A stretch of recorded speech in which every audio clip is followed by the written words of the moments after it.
Google is challenging the iPad and Siri. I'm Simi Das, filling in for Bridget Carey, and this is your CNET Update.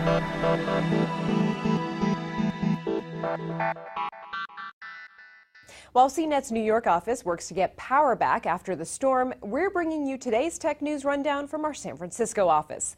Superstorm Sandy has knocked out power, internet, and cell phone service across the East Coast. About 7.5 million people were without electricity as of Tuesday.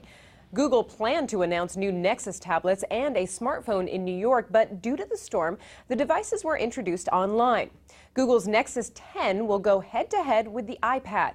It has a 10-inch screen with higher resolution than its Apple counterpart, but the difference may be imperceptible to most.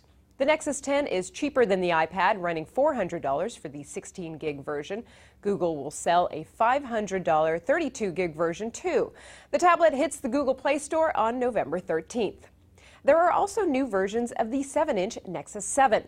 The 16-gig model dropped to $200, and there's a new 32-gig model for $250 and one with a cellular connection for $300. In the smartphone category, Google announced the Nexus 4 made by LG. It'll run the latest update to Jelly Bean Android 4.2 and also has a wireless charging feature. Beware, it will not tap into 4G LTE.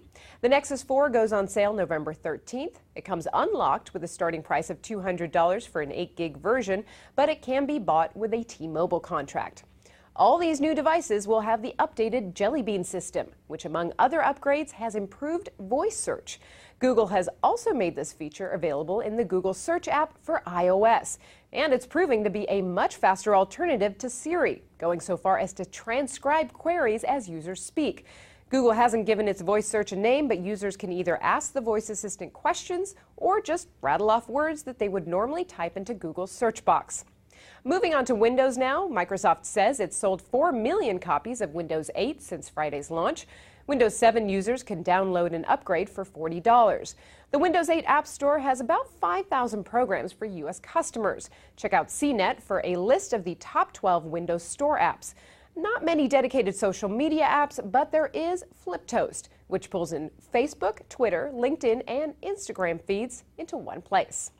Searching for a show just got easier for Roku owners. A software update lets you search for a program across Netflix, Amazon Instant, Hulu Plus, HBO Go, and Vudu. If you dread typing, there's a smartphone app for Android and Apple devices to simplify the process. That's your tech news update for today. You can find links to all of today's stories on the blog cnet.com/update. From our studios in San Francisco, I'm Simi Das.